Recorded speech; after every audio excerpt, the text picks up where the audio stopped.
Boa noite a todos. Acho que agora sim conseguem me ouvir. Meu microfone estava no mudo, mas agora já está funcionando 100%. Meu nome é Lucas Fujita, sou especialista em fluidos refrigerantes da Chemours. E no dia de hoje, Dia Mundial da Refrigeração, um tema muito pedido pelos nossos amigos do ar-condicionado, da climatização, que é justamente para a gente falar aí sobre os mitos e verdades sobre o Freon 32. Temos bastante gente já conectada. Lembrando aí que esse webinar da Chemours está sendo gravado, vou passar para vocês já algumas informações, mas enviem também o link para o pessoal, para os seus amigos também se conectarem para a gente poder tirar todas as dúvidas que vocês têm hoje sobre o Freon 32, tá certo? Então, antes de iniciarmos, gostaria de compartilhar algumas informações gerais com todos vocês. Esse webinar tem uma aba de perguntas ao vivo. Então, quem está conectado pelo celular, na parte superior, na direita, tem uma abinha, um balãozinho com ponto de interrogação. Nesse balãozinho, você pode me mandar ao vivo perguntas que a gente vai responder durante o webinar ou ao final do webinar também. E todos que participaram estão online hoje, vão receber depois um certificado online de participação, tá certo? Para aquele seu amigo, para aquele seu parceiro aí do mercado que não está podendo participar na noite de hoje do nosso webinar, fiquem tranquilos porque esse webinar está sendo gravado e disponibilizaremos em seguida através do YouTube, tá certo? Então, sem mais delongas, vamos começar por uma parte que aqui todo mundo já conhece, já está acostumado, mas é importante sempre a gente reforçar, que é sobre a Chemours. Chemours é uma indústria química que surgiu lá em 2015, a partir de um spin-off da DuPont, e hoje é uma empresa 100% independente, 100% focada nos nossos segmentos de produtos químicos, que são os fluidos refrigerantes, tecnologias de titânio, fluorpolímeros, como é o caso, por exemplo, do Teflon, né, que a gente conhece bastante aí dos antiaderentes de panelas, e hoje é líder mundial na fabricação e comercialização de fluidos refrigerantes. É uma empresa com matriz norte-americana, com mais de 60 unidades fabris, escritórios espalhados pelo mundo todo para atender mais de 120 países, e aqui no Brasil temos duas unidades, uma na fábrica de R410A em Manaus, justamente para atender os grandes fabricantes de ar-condicionado split, que agora estão mudando do R410A para o R32, a gente vai falar bastante disso no dia de hoje, e uma outra unidade na região de Barueri, perto da Grande São Paulo, mais focada ali no 134, Renvase de outros produtos refrigerantes, muito focado nas montadoras de veículos, que hoje praticamente todos também têm ar-condicionado, tá certo? Então, vamos começar pela parte que todo mundo quer saber. O que é o R32? Por que, que o R32 está hoje no mercado? Tá? Então, até meados de 2024 do ano passado, praticamente todos os equipamentos splits novos vinham com R410A. R410A, que há uns 10 anos atrás, mais ou menos, surgiu para substituir o R22 nesses equipamentos novos e até então era o fluido refrigerante mais utilizado nos nossos splits de ar-condicionado residencial e comercial leve até ali os 40, 50, 48, 50 mil BTUs. O R410A, então, está sendo substituído em equipamentos novos pelo Freon 32, pelo R32. E dentre as motivações estão justamente o fato do Freon 32, do R32 ter um potencial de aquecimento global, um GWP 65% menor do que o 410A, fazendo dele um fluido refrigerante muito mais sustentável, muito mais amigável para o meio ambiente. Porém, a principal diferença do ponto de vista operacional de segurança do R32 é que ele é um fluido refrigerante A2L, ou seja, um fluido refrigerante levemente inflamável, que a gente vai falar um pouquinho na noite de hoje sobre o que é e o que é verdade e o que é mentira sobre esse fluido refrigerante. Tá? Alguns comentários importantes de fazer que o R32, Freon 32, ele é um fluido refrigerante compatível também com óleo sintético poliéster, que nem sempre tem a mesma viscosidade do óleo que você usava para o 410A, porque ele tem uma temperatura de descarga mais alta que o R410A. Então, a gente vai ver que os fabricantes de equipamentos, de compressores, de splits, muitas vezes podem recomendar um óleo lubrificante diferente para o 32 no seu equipamento, mas é sempre importante a gente seguir as especificações que o fabricante do compressor recomenda. Tá? E além disso, da parte ambiental, o R32 é um fluido refrigerante que tem maior capacidade do que o R410A e também maior COP, ou seja, maior coeficiente de performance, maior desempenho e, consequentemente, as máquinas com R32 vão ter um consumo de energia menor quando comparado com as máquinas com 410, tá certo? Não é difícil da gente encontrar também as novas máquinas, os novos splits com R32, que vão possuir uma carga de fluido refrigerante menor do que a carga que você utilizava anteriormente, no mesmo, por exemplo, split de 9.000 BTU. Então, se aquele equipamento anteriormente utilizava 1 kg de R410A, provavelmente com R32 essa carga de fluido refrigerante será menor, justamente pelo fluido ter maior capacidade, ter maior COP, maior desempenho para essa mesma aplicação de climatização. Tá certo? Então, vamos começar pela parte que mais importa para a gente, que mais importa para o nosso dia de ar-condicionado, de instalações, que é justamente os mitos e as verdades sobre esse fluido refrigerante, tá certo? Então, a dinâmica dessa parte é justamente, vou pôr aqui na tela as principais dúvidas que os nossos amigos, nossos parceiros do setor sempre perguntam sobre o R32, mas fiquem à vontade para poder mandar aqui no chat, mandar aqui na aba de perguntas, as dúvidas que vocês porventura tenham, porque algumas dúvidas nós vamos responder durante a apresentação, mas talvez alguma dúvida aí ainda não esteja nessa apresentação, mas você pode mandar que a gente vai responder também, tá certo? Então, a primeira dúvida, que acho que é talvez a mais polêmica, é: o R32 ele é altamente explosivo? Se vocês quiserem mandar aqui no chat se isso é fato ou se é fake, também podem mandar, mas a gente já vai responder daqui a pouquinho, tá certo? Então, essa é uma dúvida que o pessoal recebe muito, né? E pergunta muito por conta do grau de inflamabilidade, mas que eles pensam em inflamabilidade num botijão de gás, alguma coisa altamente explosiva. E assim como algumas pessoas, o Antônio, o Diego já mandaram aqui, é fake. Por quê? O R32 ele não é um fluido altamente explosivo, altamente inflamável. O freon 32 é um HFC que não possui hidrocarbonetos na sua composição. Hidrocarbonetos a gente lembra aí do propano, do butano, do metano, né, que esses sim são altamente inflamáveis. O 32, na verdade, ele possui uma classificação chamada A2L, ou seja, de baixa toxicidade e é levemente inflamável. O que significa? A gente vai explicar nos próximos slides, mas é sempre importante comentar que o R32, o freon 32, ele sempre vai ser muito seguro para o uso em equipamentos que foram projetados para trabalhar com R32, tá certo? E aí o pessoal me pergunta: Lucas, mas eu não entendo muito bem assim da diferença entre um fluido que é altamente inflamável para um fluido levemente inflamável.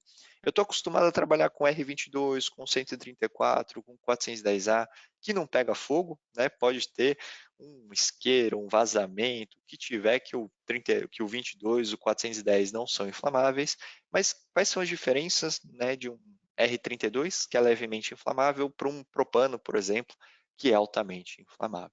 Tá? Então, aqui é uma parte um pouquinho mais técnica, mas é importante que vocês saibam, porque, diferentemente do que a gente conhece no nosso dia a dia, existem diferentes graus de inflamabilidades para fluidos refrigerantes. Tá? E quem define estes graus de inflamabilidade nada mais é que a ASHRAE. A ASHRAE é a Associação Americana de Engenheiros de Refrigeração, Aquecimento e Ventilação, né? Que define, né, que tem uma norma que vai definir justamente a classificação de segurança desses fluidos refrigerantes, que é a ASHRAE 34. No Brasil, a ASHRAE 34 ela é traduzida pela ABNT NBR 16666.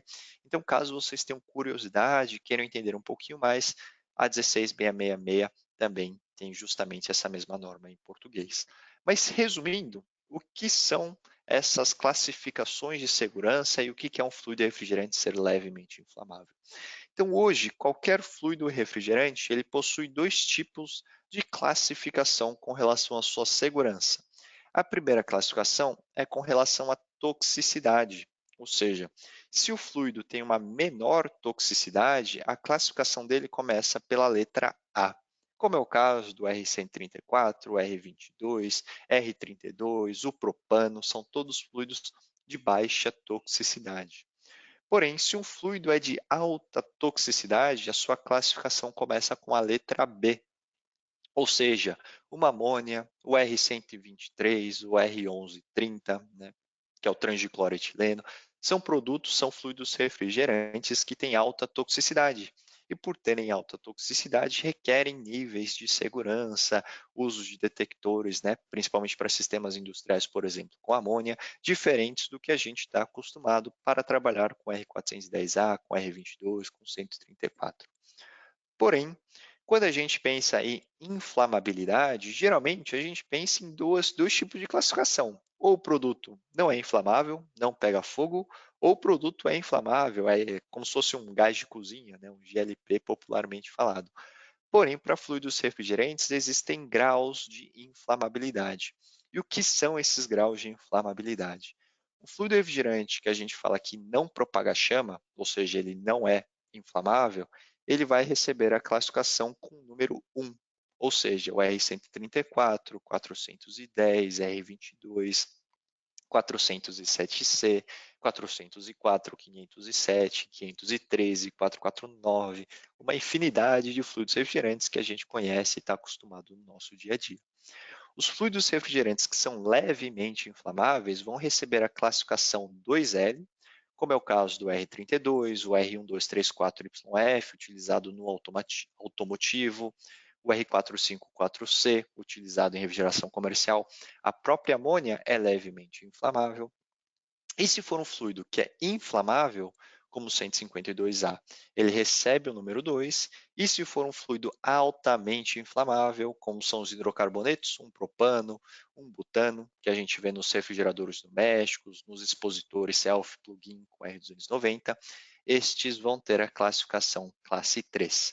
E qual que é a diferença entre um fluido refrigerante classe 2L e um fluido refrigerante classe 3? O fluido refrigerante 2L, ele possui uma baixa velocidade de propagação de chama. Ah, Lucas, mas o que é a velocidade de propagação de chama? É a distância que o fluido refrigerante percorre num determinado tempo a partir do momento que ele entra em combustão. Eu vou mostrar um vídeo para vocês, mas basicamente isso vai mostrar que aquele fluido refrigerante que é levemente inflamável, ele até pega fogo, né, ele até entra em combustão, porém é o que a gente chama popularmente de uma chama preguiçosa, é aquela chama que não se sustenta, que não tem uma grande energia, né, um grande calor de combustão, é difícil de pegar fogo, e a gente vai mostrar alguns exemplos para vocês. Tá? E aí, por que a gente está vendo cada vez mais esse R32 no mercado e fluidos refrigerantes levemente inflamáveis? Porque conforme a indústria, o mercado deseja trabalhar com fluidos que têm baixo potencial de aquecimento global, consequentemente o grau de inflamabilidade desses fluidos refrigerantes incrementam e, consequentemente, a gente tem um nível de inflamabilidade um pouquinho mais alto. Então, nessa substituição do 410A pelo R32 nos equipamentos novos, focado, né, no desempenho, na redução do impacto ambiental, consequentemente, a gente vai ter esse impacto também, que é trabalhar com fluidos refrigerantes levemente inflamáveis. Muita gente pode estar aqui pensando, poxa, mas eu nunca ouvi falar desse R32, está chegando no mercado agora, mas na verdade o 410 era uma mistura, na verdade ainda é, uma mistura de 50% R125 e 50% R32. O R32 Nessa mistura 50-50 com a R125, ele faz com que a mistura, né, o R410A, não seja inflamável por conta do 125, que não é inflamável. Então, a mistura no final não fica inflamável, mas o R32 sempre esteve lá do seu lado nos equipamentos de refrigeração e de climatização, tá certo? Então, aqui eu trouxe para vocês um vídeo que mostra justamente essa diferença de inflamabilidade entre um fluido refrigerante classe 2L e um fluido refrigerante classe 3. Então, na esquerda, a gente tem um fluido refrigerante levemente inflamável, que vocês vão ver que, mesmo fazendo bastante faísca, ele é difícil de pegar fogo. Agora, ele até vai sair uma fumacinha branca, ou seja, mostra que o produto, né, o fluido refrigerante, entrou em combustão, mas a gente observa que aquela chama fraca, aquela chama preguiçosa, que não se sustenta e, consequentemente, oferece um risco do ponto de vista de segurança muito menor do que um risco de um fluido refrigerante altamente inflamável, classe 3, por exemplo. Então, aqui na direita, a gente tem um exemplo de hidrocarboneto, né, um propano, um isobutano, que na primeira faísca, na primeira fonte de ignição, a gente tem ali o que a gente chama de uma chama forte, uma chama vigorosa. Então, isso difere justamente as diferentes classificações de inflamabilidade para fluidos refrigerantes, tá certo? Próxima dúvida, próxima pergunta que o pessoal pergunta bastante até já respondi, né? O R32, ele pode entrar em combustão facilmente ou não? O que vocês acham? Podem mandar aqui no chat também, caso vocês queiram descobrir, né, se o R32 pode entrar facilmente em combustão ou não, mas até o Diego, o Antônio, que já responderam e responderam certo, que a resposta é não. O R32 é de difícil combustão. Por quê? Aqui a gente tem bastante informação nesse slide, mas é porque, como a Kemur sempre gosta de trazer informações no detalhe, eu quis trazer para vocês esse slide que pode parecer um pouquinho técnico, um pouquinho químico, mas vai mostrar para a gente que trabalhar com R32 é bastante seguro. Tá? Então, hoje a gente já falou sobre a classificação de segurança, né, que é o fluido CA3, como o caso do propano, ou A2L, que é o caso do R32, e a gente tem mais 4 características aqui que a gente precisa conversar também, que são o limite inferior de inflamabilidade, que é a concentração mínima que você precisa ter desse fluido refrigerante, dessa substância, em combinação com ar atmosférico, com oxigênio, né, o comburente, para ter uma atmosfera que possa entrar em combustão. O terceiro componente é o que a gente chama de energia mínima de ignição, ou seja, qual que é a fonte de ignição? É um isqueiro? É uma chama aberta?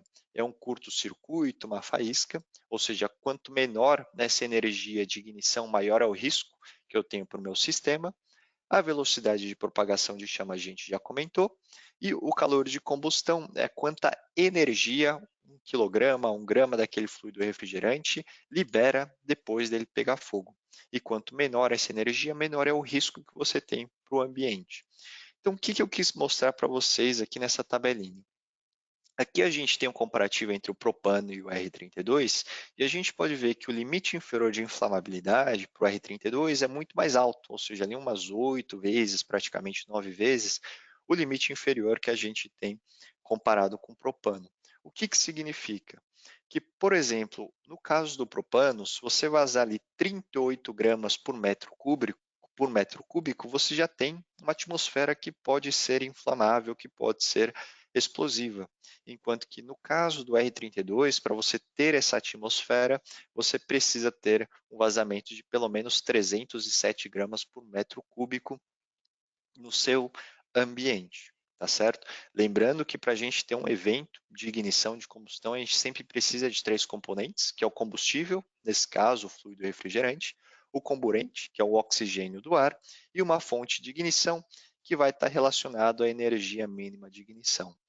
A energia mínima de ignição, por exemplo, do propano é de 0,25 milijoules, né? 10 a menos 3 joules, ou seja, uma energia muito pequena.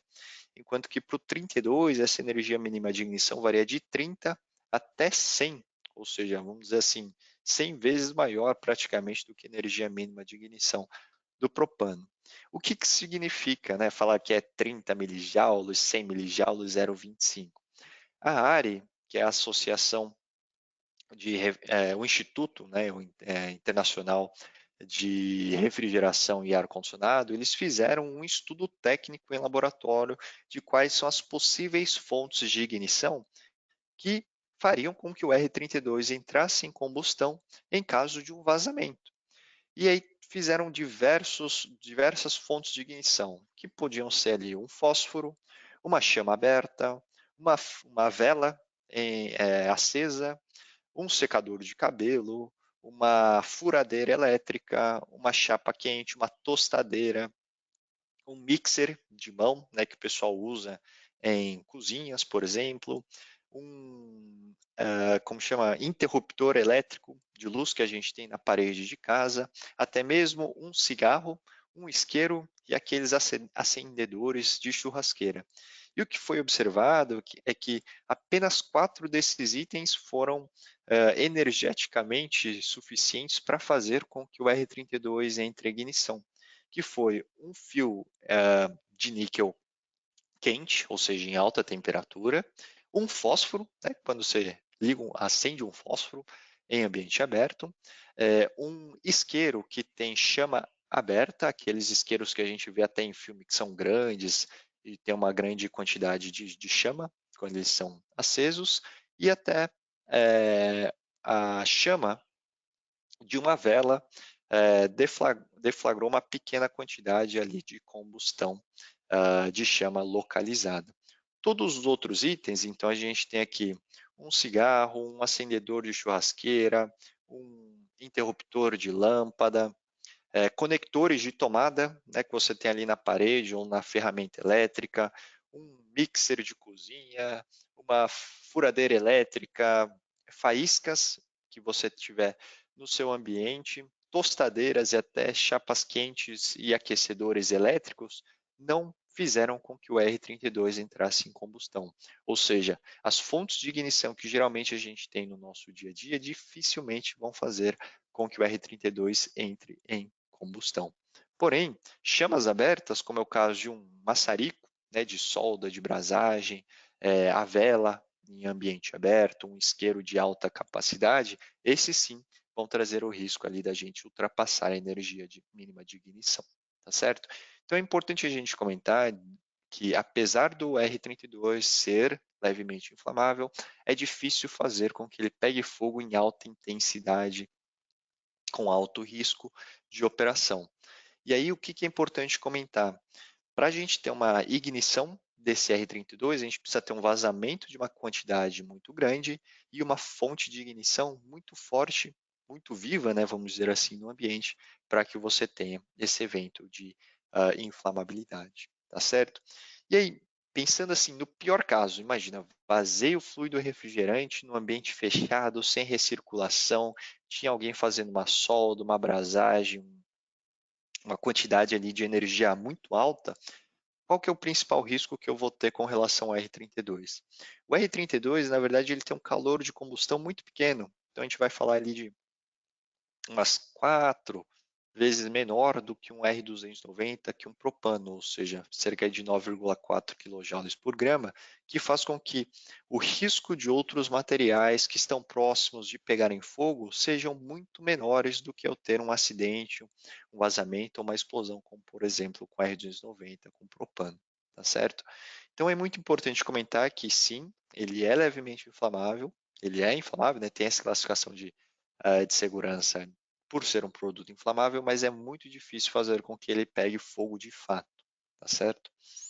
E aí a próxima dúvida é sobre justamente essas compatibilidades, né? Muita gente me pergunta, principalmente empresas que estão nessa fase de transição de equipamento, se ela pode fazer um retrofit de uma máquina que hoje foi projetada e trabalha com R410A para R32, ou seja, eu posso tirar a carga de R410A e fazer um retrofit para o R32, ou seja, se uma máquina ali que eu tinha um split de 9.000 BTU com 410A, eu posso tirar esse 410A e pôr R32 no lugar? E a resposta é não. Por quê? O R32, como a gente comentou, ele é levemente inflamável, ou seja, possui uma classificação de segurança diferente. Isso faz com que os fabricantes de splits de ar-condicionado comercial, de leve, de médio porte, tenham alterações no projeto do equipamento. E que tipo de alterações são essas? São alterações elétricas, são alterações de dimensionamento de trocadores de calor, de evaporador, de condensador, de compressor principalmente. Não é difícil a gente encontrar uma máquina de 410A e uma máquina de R32 da mesma capacidade, que a máquina de R32 tem um compressor menor. Por quê? Porque o R32 tem uma capacidade maior. Então, existem dois motivos para que você jamais tire 410A e coloque R32 no lugar. O primeiro deles é justamente por conta da eficiência energética, da capacidade, porque o projeto, o dimensionamento do equipamento é totalmente diferente. E o segundo ponto, e mais importante, é justamente por conta da segurança, né? Jamais coloque um fluido que é levemente inflamável em um equipamento que não foi projetado para trabalhar com esse fluido refrigerante, tá certo? Essa dúvida a gente gosta de comentar e reforçar porque quem atende empresas, prédios corporativos, hotéis, shopping centers, muitas vezes eles têm muitos splits que eram de 410A e estão comprando agora, esse ano, splits com R32. E às vezes a área de suprimentos, a área de compras não quer ter vários tipos de fluidos refrigerantes lá, só quer ter um. E aí ele pergunta, posso tirar tudo que eu tenho de 410A e colocar o 32 no lugar da mesma máquina? E aí vocês sempre têm que lembrar que não se pode fazer essa substituição direta do 410A pelo 32, tá certo? E aí, aproveitando, teve um pessoal que já mandou aqui no chat, se ele pode fazer o contrário. Ou seja, se a máquina é de R32, mas às vezes na região dele ele não encontrou o R32 ou na caçamba ali da picape só tinha o R410A, ele pode carregar o R410A? E a resposta também é não. Por quê? Apesar de você não ter riscos com relação à segurança, o equipamento não vai dar a capacidade que você precisava.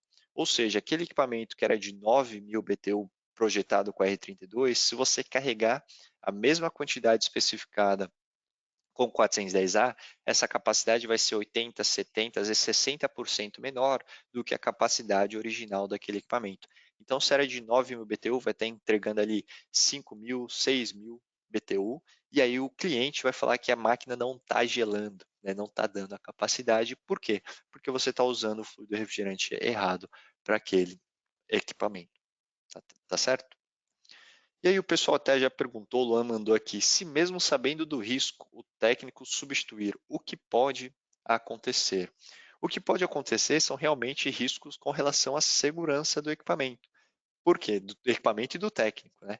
Do técnico, porque aquele equipamento que está ali com R32 e não foi projetada toda a parte elétrica, pode ter algum tipo de curto-circuito, algum tipo de problema elétrico que gere alguma possível faísca que tenha esse risco de inflamabilidade, mas é importante comentar que o R32 também tem temperaturas de descarga mais altas que a temperatura de descarga do 410A. Então, se você está num dia quente, principalmente quem trabalha aí no interior do Mato Grosso, Goiás, Nordeste, Norte, regiões litorâneas e usa o 410A e o R32, como o 32 tem temperaturas de descarga mais alta, pode ter um risco aí muito grande de carbonização do óleo lubrificante também, e aí carboniza o óleo, acaba com a lubrificação, o compressor quebra e aí o prejuízo é ainda maior do que a gente fazer ali a carga com fluido refrigerante correto do equipamento, tá certo? Próxima dúvida que a gente tem, e essa aqui é uma dúvida que muita gente não sabe, tá? Que é, eu posso instalar um split de R32 em qualquer ambiente sem restrições? Ou seja, se eu tenho um split de 9, 12, 18, 20, 50 mil BTU, seja lá quanto for, eu posso instalar em qualquer sala, quarto, cozinha, ambiente corporativo, sem levar nenhuma consideração com relação ao espaço, à carga do fluido refrigerante? O que vocês acham? Mandem aqui. O Antônio está ligeiro aqui, já até falou que não pode. Por quê? O Diego também comentando aqui que é fake. Por quê? Hoje é muito importante a gente sempre seguir as orientações do fabricante. E aqui não importa o fabricante. Se você for ver um manual de instalação de um split da Samsung, da LG, da GRI, da Midea, da Eugene, qualquer fabricante de ar-condicionado split, ele vai falar para você que existem restrições com relação à área mínima do local onde esse equipamento vai ser instalado, tanto evaporadora quanto condensadora, a carga máxima que você vai ter de fluido refrigerante e orientações com relação à ventilação desse ambiente e chamas abertas e fontes de ignição. Então, aqui na direita, não sei se dá para ver bem na imagem, mas eu trouxe dois prints, né, dois recortes de manuais de fabricantes de splits diferentes que falam justamente isso. Então, nesse aqui, ele mostra justamente que existe uma área mínima para onde aquele equipamento vai ser instalado de acordo com a carga de fluido refrigerante máxima que você tem no sistema. E essa carga máxima é a soma da carga que já vem no equipamento, já vem de fábrica, mais a carga adicional que você faz de acordo com o comprimento das tubulações ou necessidade de carga adicional de fluido refrigerante. Então, nesse exemplo, temos aqui uma máquina, por exemplo, que tem ali até 1,22 quilos de fluido refrigerante. Se a condensadora está sendo instalada no chão, esse ambiente onde ela está sendo instalada precisa ter pelo menos 12,9 metros quadrados de área. Se for um equipamento que está sendo instalado na parede, essa área mínima é bem menor, né, de 1,43 metros quadrados. E conforme você vai aumentando a carga do fluido refrigerante nesse equipamento, ou seja, é um equipamento que a condensadora está muito longe da evaporadora, eu tenho uma carga de fluido refrigerante total muito grande, por exemplo, nesse caso 2,4 quilos, essa última linha, se a máquina estiver instalada no chão, a, a área mínima desse ambiente precisa ser aqui de 49 metros quadrados, se for na parede de 5,49 metros quadrados, se for no teto 3,68 metros quadrados. Então, sempre observem que no manual do fabricante do split, sempre vai ter nas orientações ali a área mínima da onde aquele equipamento precisa ser instalado. Tá? E outra importante informação que sempre vai ter nesses manuais do fabricante é com relação às áreas onde aquele equipamento vai ser instalado. Então aqui eu tenho um outro print, né, que eu tirei de um outro manual de outro fabricante, que ele fala aqui que o equipamento precisa ser instalado numa área de piso maior do que 4 metros quadrados, que o equipamento precisa estar armazenado, instalado, né, numa sala sem fontes de ignição, sem chamas abertas, né, longe de equipamentos elétricos e aquecedores, por exemplo, que muitas casas possuem.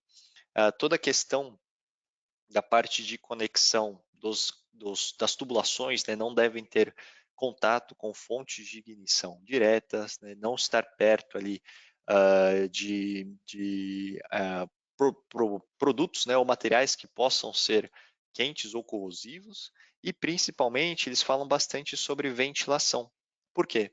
Porque mesmo que você tenha seguido todas essas orientações de segurança com relação à área mínima onde o equipamento vai ser instalado, com relação à carga máxima desse fluido refrigerante, se o fluido refrigerante vazar, mas você tem uma área ventilada, você não atinge o que a gente chama daquela concentração mínima, o LFL, o limite inferior de inflamabilidade, e consequentemente aquele fluido que vazou, ele se dispersa no ambiente, e consequentemente o risco de você ter algum acidente, um incidente, é muito menor, tá certo?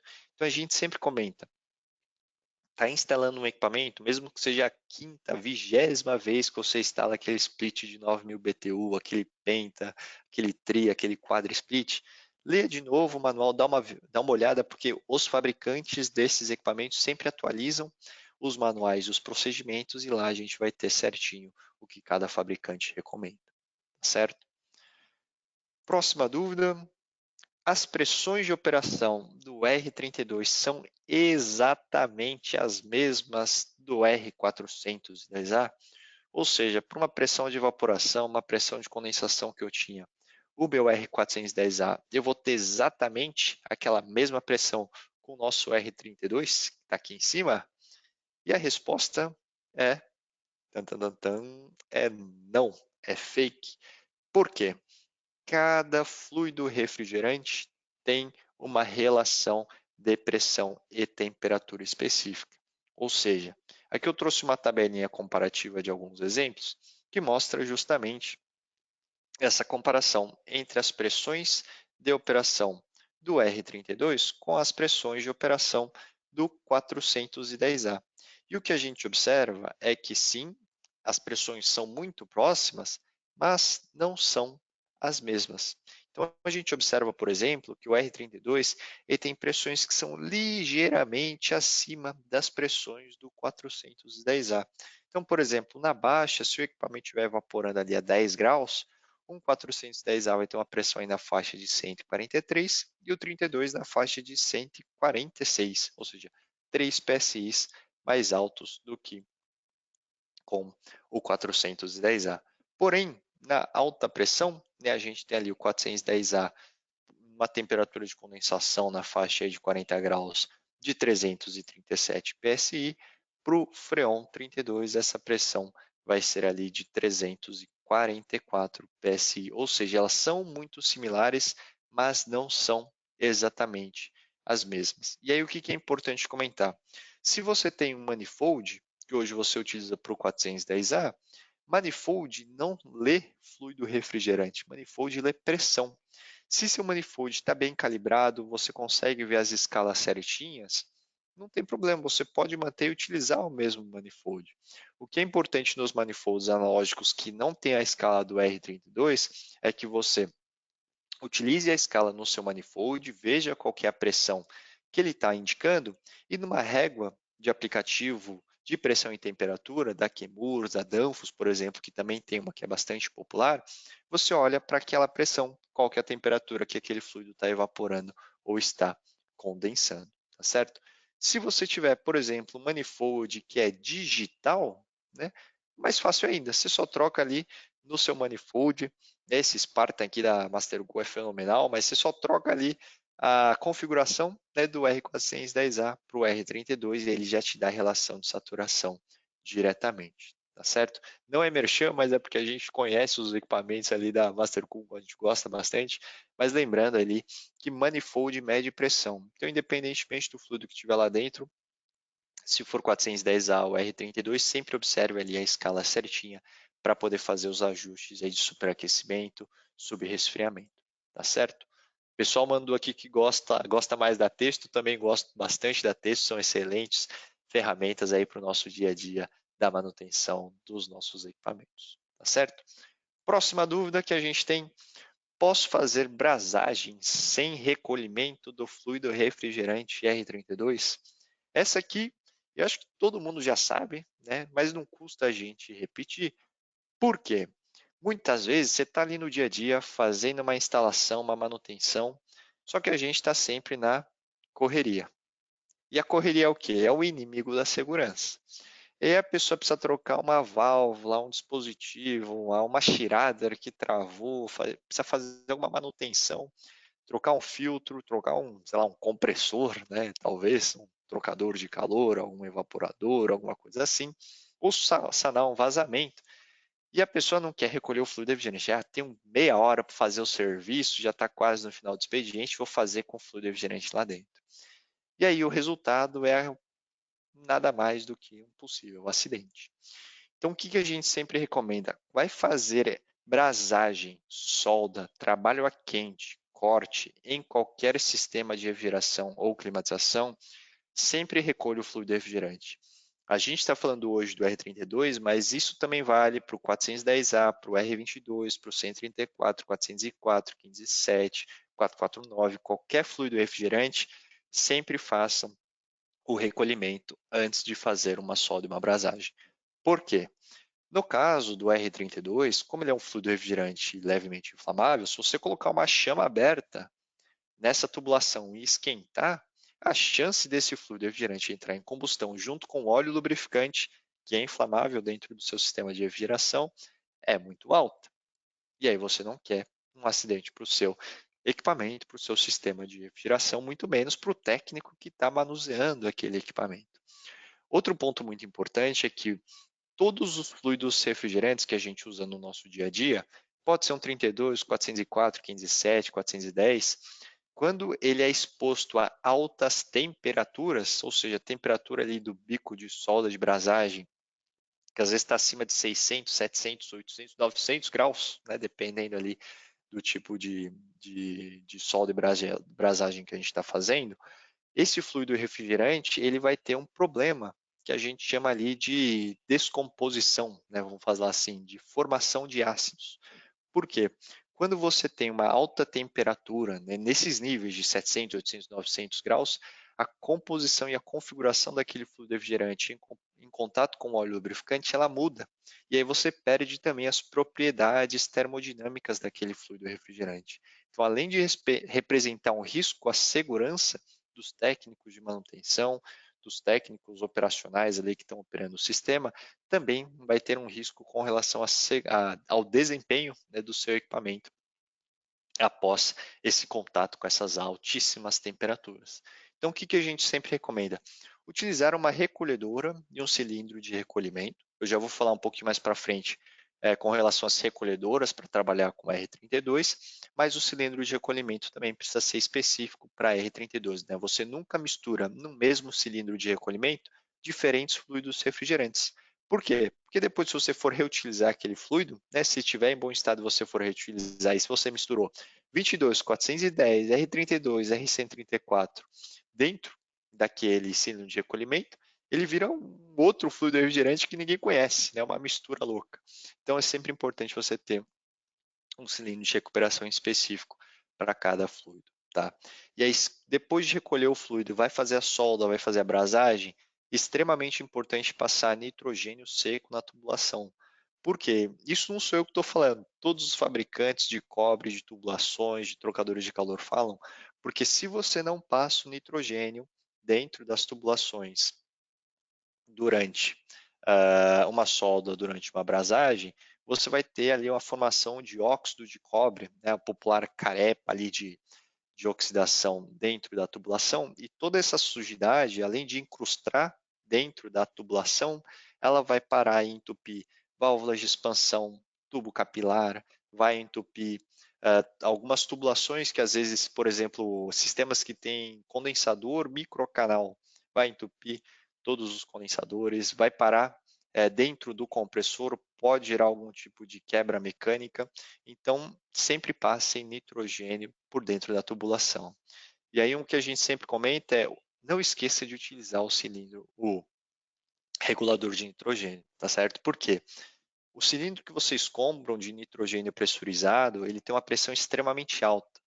E muita gente confia na diretinha, né? Faz ali direto a mangueira no cilindro de nitrogênio e do cilindro de nitrogênio dessa mangueira vai direto para o sistema e confia tanto assim na mão para poder abrir, né, a válvula ali do cilindro, só que em um menor descuido que você tiver, essa mangueira pode explodir, essa mangueira pode ricochetear, a tubulação pode não aguentar a pressão que está sendo exercida ali pelo próprio nitrogênio e literalmente virar uma flor, né? Ele abre completamente e gerar um risco de acidente ou incidente muito grave. Tá? Então a gente sempre fala, não faça direitinha, usa um regulador de nitrogênio, porque segurança deve ser sempre a nossa prioridade. Tá? O Antônio até mandou que os cilindros de 10 metros cúbicos têm ali 2.000 psi de pressão de nitrogênio, uma pressão extremamente alta. Então, se você liberar essa pressão de uma vez só, o risco de acidente ou incidente é extremamente grande e a gente já teve amigos aí do setor que se machucaram justamente por conta de manuseio incorreto do cilindro. Tá? Um ponto que é legal comentar, quem trabalha com sistema grande, ou seja, eu trabalho com algum VRF, com chiller, às vezes está trabalhando também em sistemas de climatização de grande porte, quando você precisa recolher o fluido refrigerante, muitas vezes chega uma hora que parece que fica difícil de tirar o fluido refrigerante do sistema. E uma técnica que a gente costuma comentar é a técnica do push-pull. O que é a técnica do push-pull? Você tem a sua recolhedora conectada tanto no seu sistema, né, no seu sistema de refrigeração, de climatização, no seu VRF, no seu multi, e também esse sistema conectado no seu cilindro de recuperação e esse cilindro de recuperação conectado de volta na recolhedora. Ou seja, quando a recolhedora é acionada, o fluido refrigerante na fase líquida vai para dentro do cilindro e, ao mesmo tempo, conforme essa pressão vai aumentando, começa a ficar mais difícil de você recolher o fluido. E aí, consequentemente, é importante você retirar o fluido refrigerante que está aqui na fase vapor, ele volta para o sistema, condensa novamente para a fase líquida, e aí você consegue recolher esse fluido mais fácil, mais rápido. Por que esse método é legal? Porque você consegue recolher o fluido refrigerante mais rápido, você consegue armazenar uma quantidade maior de fluido refrigerante dentro do cilindro, sempre lembrando que nesse recolhimento é importante você pesar quanto você está recolhendo para não ultrapassar 80% da carga máxima permitida desses cilindros de recolhimento, por questões de segurança que o fabricante do cilindro também recomenda, tá certo? Então, quem trabalha com sistemas grandes, dá para fazer dessa maneira.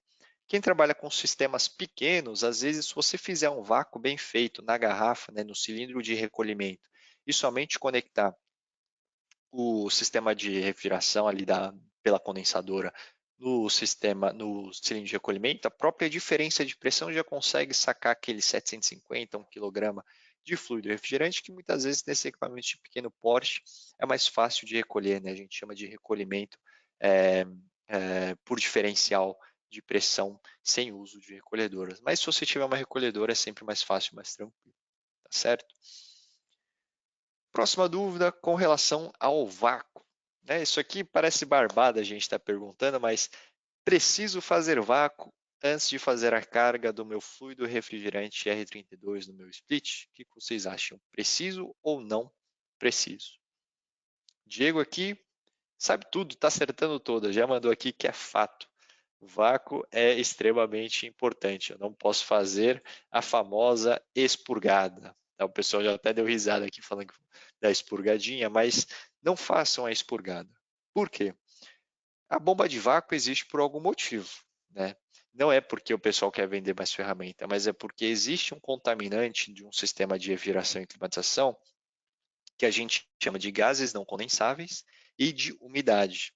A bomba de vácuo ela remove todos os possíveis residuais de gases não condensáveis, que é o quê? O ar ambiente, o nitrogênio que você passou ali na hora de fazer uma solda, uma abrasagem, e também a umidade.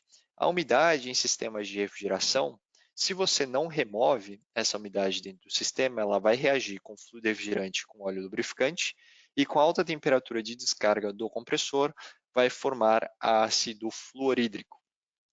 Ácido fluorídrico, HF, ele é um ácido muito forte. Então, você vai começar a ver, no médio e longo prazo, a formação de corrosão nas tubulações do seu sistema de refrigeração, e aí aquele microvazamento que começa devagarzinho e começa a aparecer em vários locais ao mesmo tempo, em tubulações, em evaporadores, em condensadores, né, todos os trocadores de calor.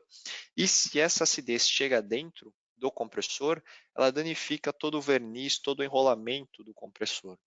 E esses dias eu estava falando com um grande fabricante de compressores, que na verdade não era nem compressor de pequeno porte, era um dos maiores fabricantes de compressores semi-herméticos do Brasil, que comentaram que tiveram problemas com fluidos refrigerantes de baixa qualidade, procedimentos mal feitos por conta de umidade.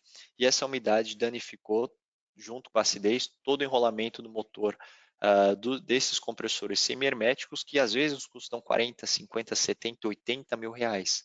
Então a gente tem uma danificação, né, um problema, um dano no nosso compressor, no coração do nosso equipamento, por conta da falta de vácuo, por conta da umidade, é um risco que a gente pode reduzir somente fazendo o vácuo. Tá? E o que é importante para a gente fazer o vácuo? Primeiro, ter uma bomba de vácuo. Essa bomba de vácuo é importante que ela seja de duplo estágio para justamente a gente poder retirar, né, todos os gases não condensáveis e umidade e atingir o que a gente chama ali de uma pressão abaixo de 500 microns. Essa pressão de 500 microns a gente recomenda porque abaixo de 500 microns a gente garante que a gente removeu toda a umidade, todos os gases não condensáveis desse equipamento. E é importante que você tenha um vacômetro lá no seu sistema, né? O ideal, em todos os casos, é que você instale o vacômetro na região mais distante da sua bomba de vácuo. Muitas vezes a gente não tem como instalar um vacômetro ali perto do evaporador porque não tem conexão mesmo. e a gente acaba, às vezes, instalando ali na frente da bomba de vácuo. Só que se você coloca o vacômetro na frente da bomba de vácuo, você está medindo basicamente a pressão, né, o vácuo ali na saída da bomba. Então, sempre que não tiver outra maneira e você tiver que instalar dessa forma, né, o vacômetro, espere bastante para poder estabilizar aquele vácuo, para poder garantir que o sistema está sempre abaixo ali de 500 microns, tá certo?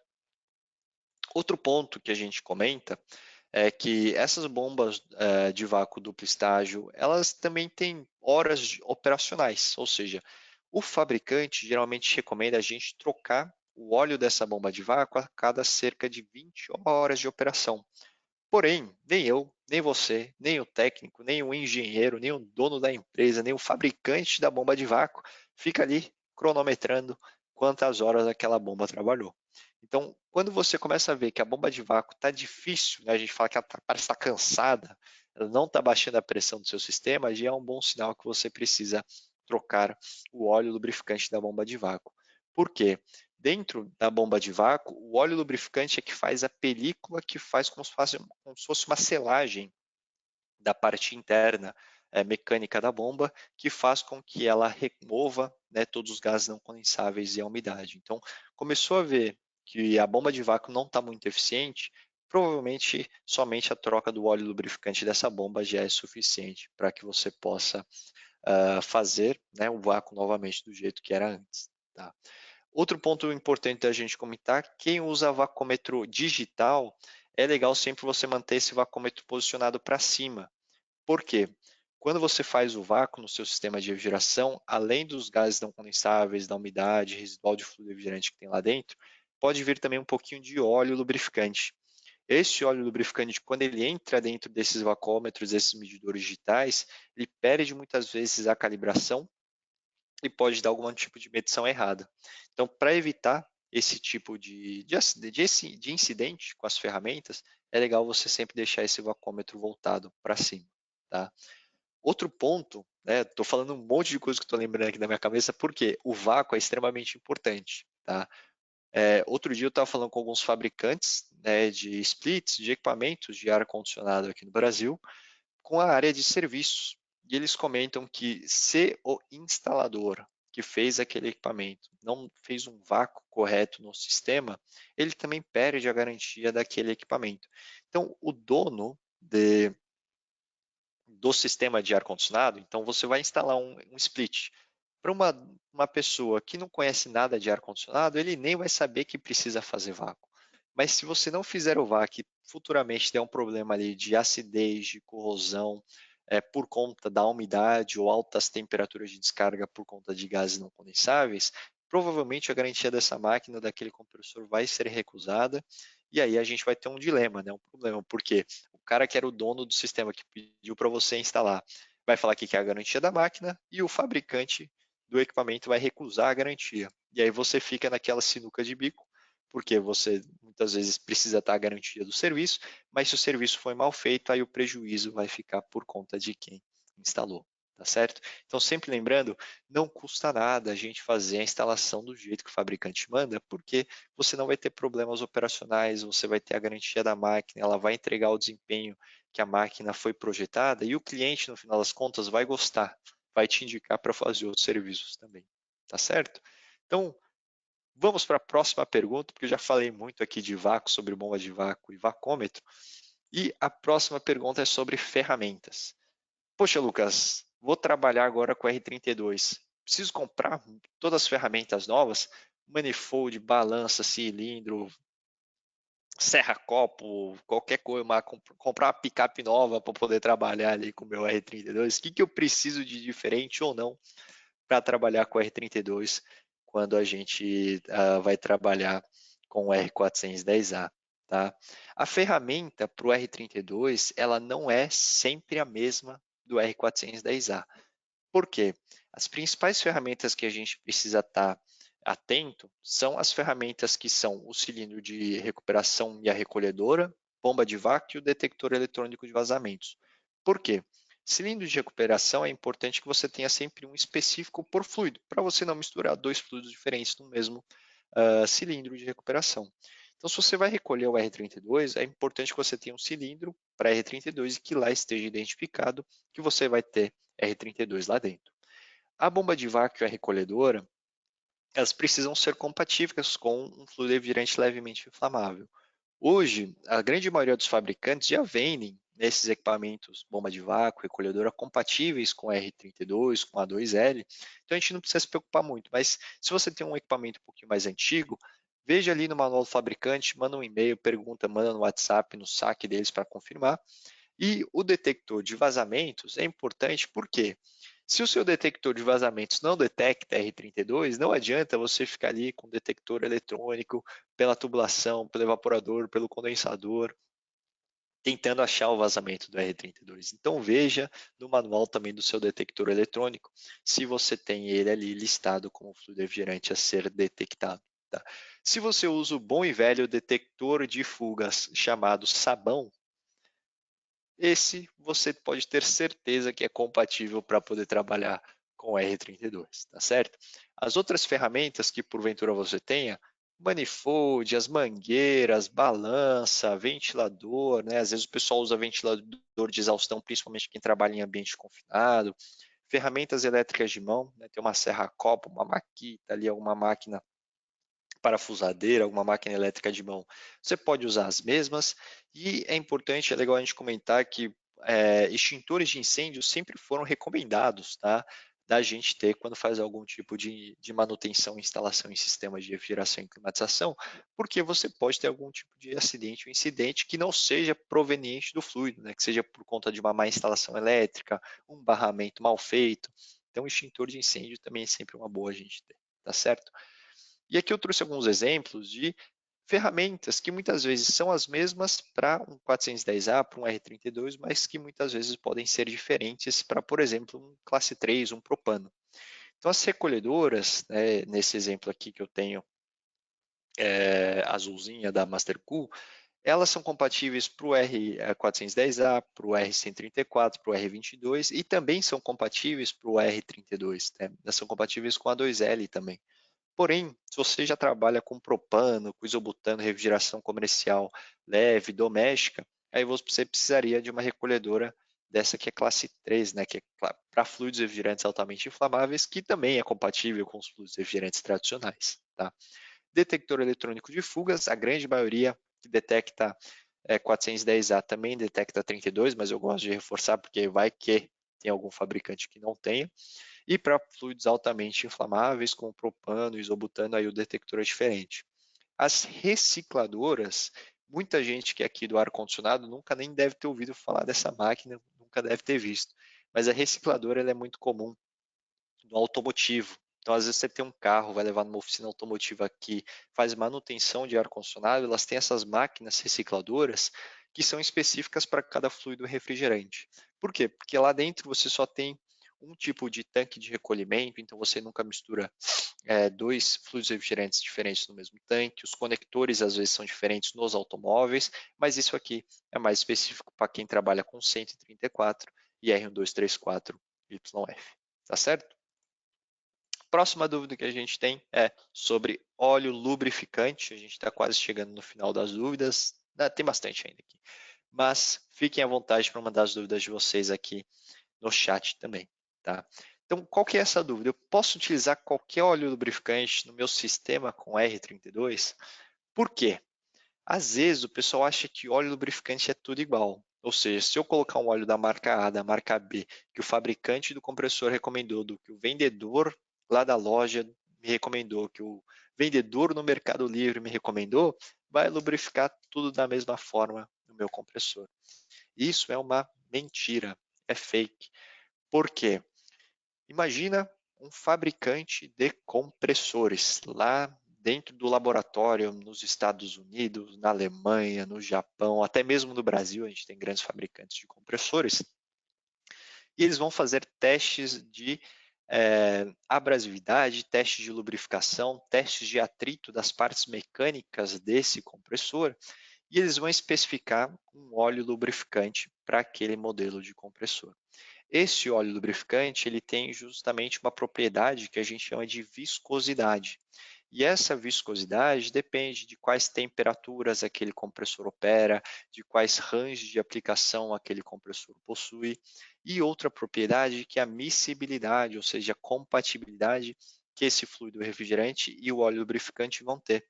Ou seja, é muito comum, quem é mais das antigas aí trabalhou muito com a R22, da gente trabalhar lá com óleo lubrificante mineral. Porém, nos equipamentos com R410A, com R32, os óleos lubrificantes são praticamente todos sintéticos, né? O popular poliéster, o POE. Por quê? Porque o R32 tinha miscibilidade, tinha essa compatibilidade com óleo lubrificante mineral, porém o 410A, o 32, o 134, né, o 404 está até aqui em cima, o XP40, que é o 449A está aqui também, eles somente são compatíveis com óleo lubrificante sintético poliéster.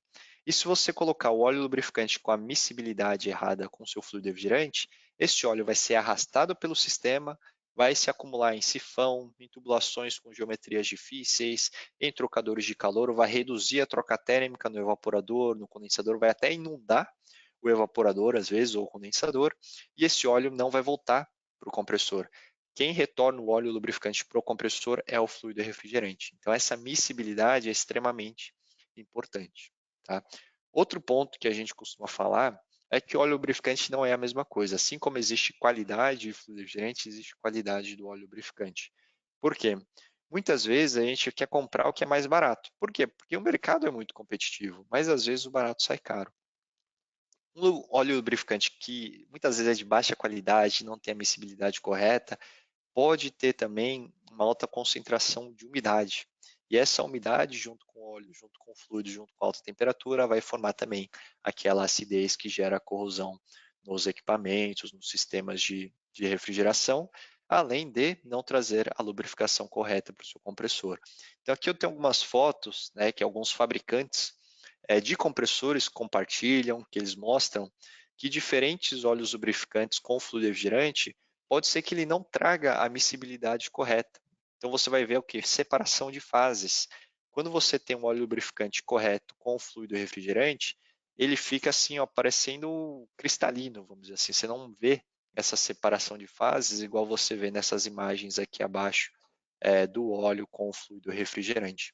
Então é muito importante utilizar o óleo lubrificante correto, também com a miscibilidade e viscosidade corretas que o fabricante do compressor especifica.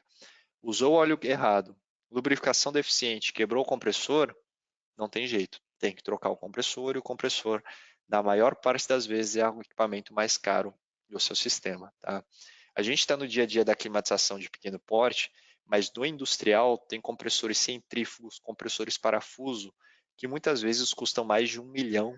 Então, imagina quebrar um compressor de R$ 1 milhão por conta da qualidade do óleo lubrificante que está lá dentro. Tá certo? E a próxima dúvida até vai combinar aqui com a dúvida que o Sérgio mandou, que é com relação a R32 de baixa qualidade, ou seja, fluidos que às vezes se passam por R32, mas não são R32. O que vocês acham? O fluido de baixa qualidade vai danificar o meu compressor? A gente acabou de falar do óleo lubrificante, para o fluido refrigerante não seria diferente. Então essas são fotos, né, que os fabricantes, né, uma Bitzer, uma Danfoss, uma Copland, uma Dorin, mandam para a gente, Tecance, Embraco, de equipamentos de compressores que tiveram contato com fluidos refrigerantes de baixa qualidade. Esses fluidos refrigerantes de baixa qualidade, na maior parte das vezes, têm aqueles contaminantes, umidade e gases não condensáveis, que vão gerar corrosão, queima do compressor, né, futuramente, mas principalmente altas temperaturas de descarga, altas pressões de condensação e, consequentemente, carbonização do óleo lubrificante, quebra mecânica. Tá? Então a gente sempre fala que, assim como no seu carro, você não quer colocar gasolina de baixa qualidade, né? Você comprou um carro novinho, 0 km, usa todo dia para trabalhar, para sair com a família no final de semana, você não quer colocar ali uma gasolina de baixa qualidade. No seu sistema de refrigeração, o fluido refrigerante também precisa ter a mesma qualidade que você espera da gasolina que você põe no seu carro. Por quê? A gente vai falar na próxima pergunta, né? Já estou dando spoiler, mas fluido e refrigerante tem padrões de qualidade que precisam ser seguidos. e se eles não são seguidos, existem riscos muito grandes para a parte, né, de infraestrutura, de hardware do seu sistema ali de refrigeração, principalmente para o seu compressor, tá certo? E aí a próxima dúvida vai explicar um pouquinho do que o Sérgio perguntou para a gente aqui com relação a substitutos ou produtos que são vendidos como R32, mas não são, que é a composição do fluido refrigerante. É tudo igual? O que vocês acham? Se gasolina tem padrão e deveria ter sempre a mesma composição, o fluido refrigerante também deveria ter a mesma composição.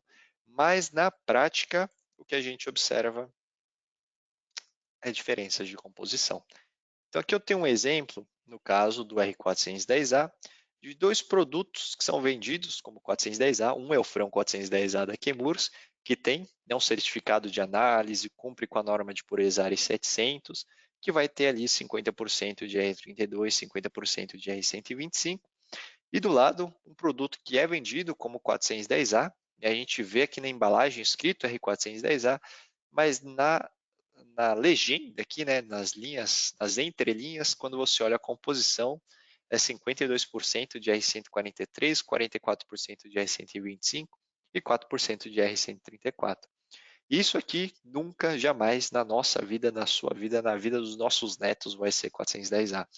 Então é muito importante que vocês sempre se atentem qual que é o produto que a gente está adquirindo para poder carregar no nosso sistema. Por quê?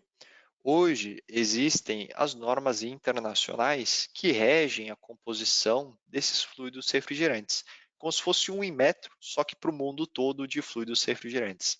Esse Inmetro global é o que a gente chama ali da ARI 700. A ARI 700 é uma norma que existe para falar que um R410A sempre precisa ter 50% de R32, 50% de R125, pode ter no máximo 10 ppm de umidade, não pode ter X concentração de gases não condensáveis, não pode ter partículas sólidas, precisa ser translúcido, né, transparente, claro, óleo nu, não pode ter odores, ou odor similar a éter, né, dependendo ali do produto. Então, a ARI 700 é o que a gente chama ali de norma, de padrão que estabelece a composição e a qualidade do fluido refrigerante.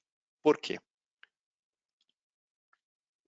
Se você vai comprar um R32, um R410A, um R134, da Chemours, do fabricante A, do fabricante B, do fabricante C, no Brasil, nos Estados Unidos, na Itália, na China, no Japão, na qualquer país do mundo, eles sempre deveriam ter a mesma qualidade e a mesma composição, se eles seguirem a ARI 700. Porém, muitos comercializadores, né, não pode nem dizer que é fabricante de fluido refrigerante, vendem qualquer produto lá dentro e é comercializado como se fosse um 32, um 410, um 22, um 134. E aí como que a gente descobre se aquele fluido refrigerante, aquele produto é de fato um fluido refrigerante como 410A, como 32? A primeira coisa que a gente faz é ler. Ler, o que significa ler? Ver se está com a nomenclatura ASHRAE correta. Nomenclatura ASHRAE é a seguinte: ASHRAE, que é a Associação Americana de Engenheiros de Refrigeração, Climatização e Aquecimento, eles definem como se fosse um RG do seu fluido refrigerante, um CPF, que sempre vai ser o R, né, precedido pela letra R, tracinho, um número. Esse número é o que a gente chama do 134, do 22, do 410A, do 407C. Se for uma substância pura, ele sempre vai começar, né, com 1, com 2, principalmente, como é o caso do 134, do R22, ou com 3, como é o caso do R32. E se tiver uma letra ao final, sempre vai ser uma letra minúscula. Se for uma mistura, ele vai começar ou com 4 ou com 5. 410, 404, 407, 507, 513, 515. E ao final, sempre a letra vai ser maiúscula. Então, se você viu, por exemplo, um R410A, como esse aqui da foto, que no final está com R410A minúsculo, opa, vamos ter atenção. Se a pessoa que está vendendo o fluido refrigerante não sabe nem como escrever a nomenclatura correta, será que a composição está correta? É de se pensar. Se às vezes está até escrito ali 32, mas não tem o R, ou tem 410A, não tem o R, também não é a nomenclatura ASHRAE. Às vezes a pessoa coloca aquele nome comercial para se lembrar, para se referir ao 32, ao 410A que a gente conhece, mas lá dentro não tem o R32, não tem o 410A. Aí você fala, poxa, Lucas, mas existem formas de eu saber o que tem lá dentro daquele produto, daquele componente, daquele fluido refrigerante ou daquele produto que está sendo vendido? Tem. Duas formas. A primeira é você pedir um certificado de análise daquele fluido. Por quê? Sempre que uma empresa, uma indústria química vende um fluido refrigerante, ela precisa ter um certificado de análise que comprove que ele está dentro dessa norma da área 700. Aí você fala, poxa, Lucas, mas às vezes eu não tenho acesso ao fabricante, não é tão fácil quanto a Chemours, que a gente manda um WhatsApp, liga no saque, fala com o distribuidor, ele tem as informações. Às vezes a pessoa ou o fabricante não te atende, não te tem as informações, mas tem um documento que ele sempre vai ter, que é o que a gente chama de FDS, ou a antiga FISP, que é a Ficha de Informação de Segurança de Produtos Químicos, que agora chama Ficha com Dados de Segurança. A gente vai falar sobre ela também.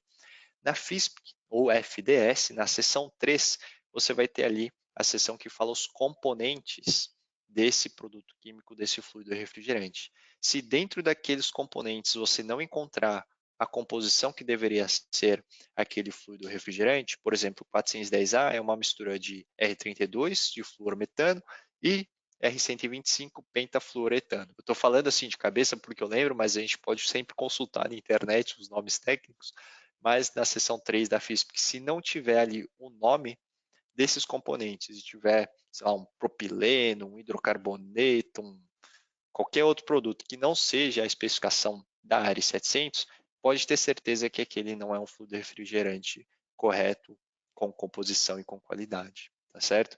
Por que isso é importante? Às vezes a gente quer comprar o fluido pelo preço, né, justamente porque é um mercado competitivo, a gente entende, mas vai ter algum risco ali com relação à operação do seu equipamento, com relação à garantia da máquina, com relação à capacidade. Então, sempre fiquem atentos na composição daquele fluido refrigerante, tá certo? Outra dúvida, mudando completamente aqui de tema, que é em relação à carga do fluido refrigerante. Carga do fluido refrigerante eu faço só por massa ou posso fazer por pressão? Ou bota a quantidade que tem ali, mais ou menos 2, 3 mangueiradas, né? O pessoal fala, põe umas 2, 3 mangueiradas que tá bom, já deu a carga, já é suficiente para o meu split de pequena capacidade. Essa acho que foi a medição mais maluca que eu já ouvi. Eu coloco 3 mangueiras, 3 comprimentos ali de mangueira de fluido refrigerante e está suficiente. O correto, igual o Antônio já mandou aqui para a gente, é fazer sempre a carga por massa. Por quê? Quanto um fabricante de ar-condicionado, de um sistema de refrigeração, de uma unidade condensadora, ele desenvolve o equipamento, ele faz testes. Quando ele faz testes, ele especifica com quanto fluido refrigerante aquela máquina foi projetada, foi desenvolvida. Ou seja, se aquela condensadora para um split ali de 9.000 BTU foi projetada para trabalhar com 1 kg de fluido refrigerante, se você carregar mais fluido refrigerante ou menos fluido refrigerante, ela não vai ter o mesmo desempenho. E aí, quais são os problemas? Se você carrega menos fluido refrigerante do que você deveria, você vai ter uma capacidade de refrigeração menor do que você deveria. Você vai ter também um superaquecimento maior do que você deveria ter. Consequentemente, a temperatura de descarga também sobe e o risco ali de você ter uma carbonização do óleo lubrificante é maior, o consumo de energia também sobe. Por outro lado, você fala, mas bota um pouquinho a mais, né? Um pouquinho a mais não quer problema. Só que se você excede a carga de fluido refrigerante, um risco de você ter ali no seu equipamento é retorno de líquido, porque você colocou tanto fluido refrigerante que ele não consegue evaporar 100% desse fluido no evaporador, e aí tem retorno de líquido para o compressor, retorno de líquido, compressor quebra. E é assim, é instantâneo, chegou líquido, quebrou, líquido é incompressível, né? E que chegou no cabeçote do compressor, comprimiu, quebrou o compressor, e aí, consequentemente, você tem ali a quebra do seu compressor, tá?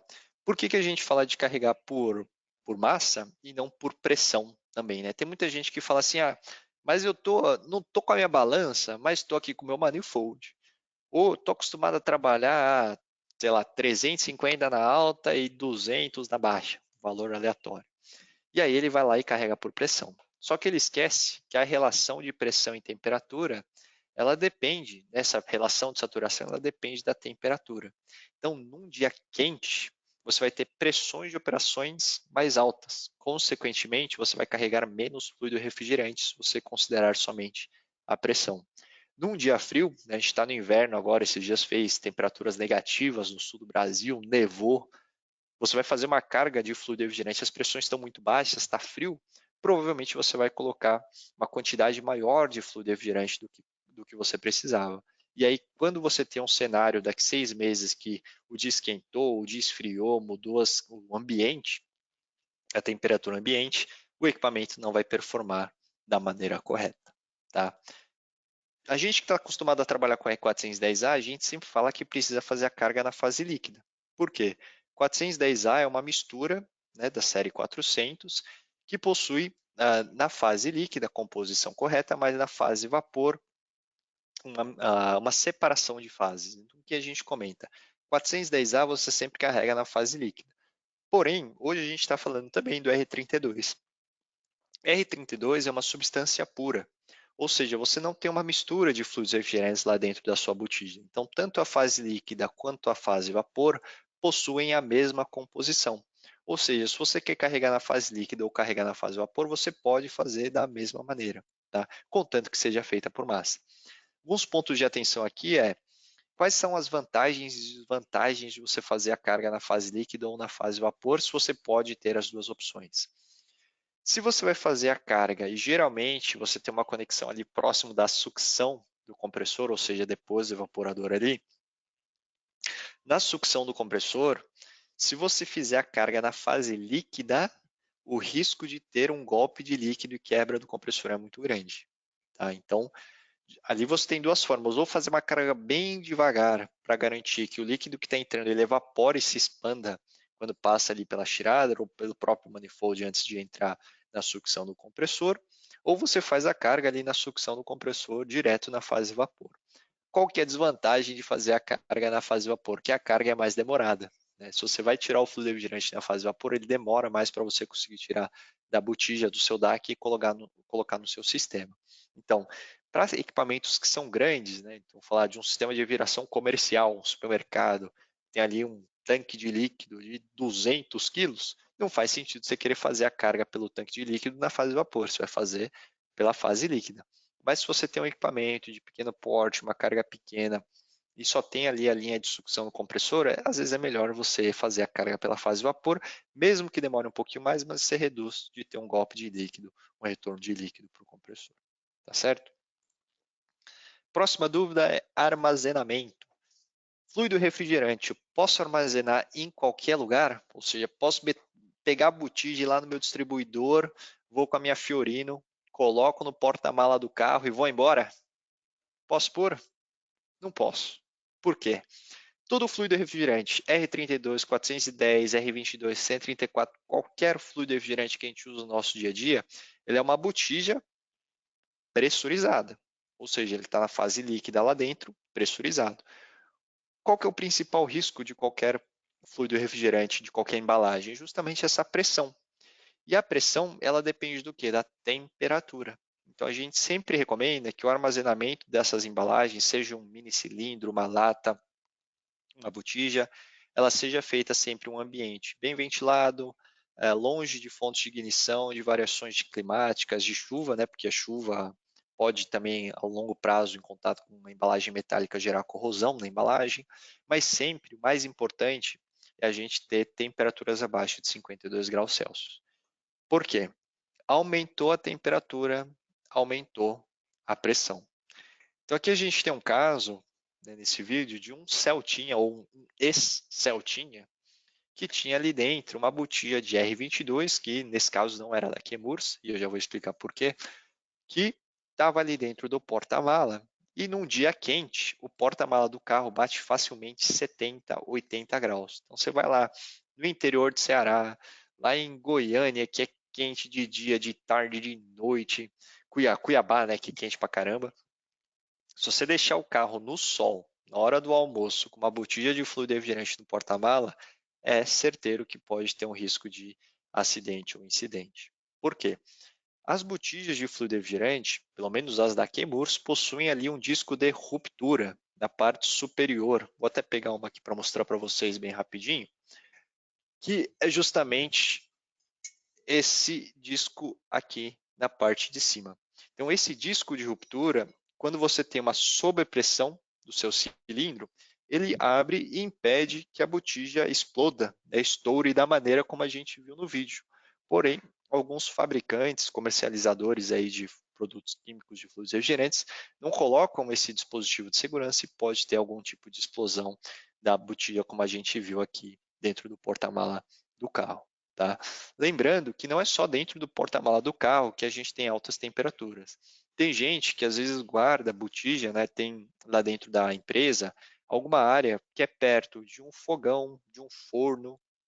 Eu já vi gente que tinha uma pizzaria do lado da onde a pessoa tinha a empresa, e onde ele guardava fluido era próximo de onde ficava o forno da pizzaria. E aí, perto da parede da pizzaria, ficava muito quente. E ele começou a ver botija abrir sozinha e perder fluido refrigerante, né, com risco ali de um acidente. Por quê? Porque nesse ambiente, como estava muito quente, a pressão interna aumentava muito e aí podia ter algum tipo de risco de abertura desse disco de ruptura. Tá certo? E aí, o que é importante comentar? Isso aqui que vocês estão vendo aqui na direita não é para fazer. O que é isso? Churrasqueira. Por quê?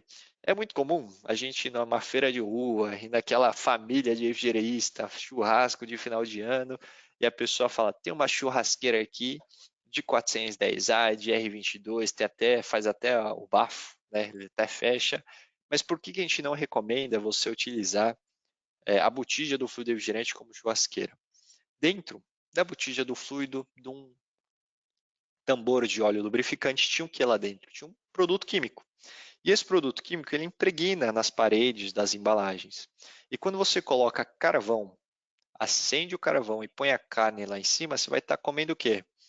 Uma picanha com o famoso tempero do que? De R22, de R410A, de R134, que não foi feito para consumo, né, para entrar em contato com o corpo humano.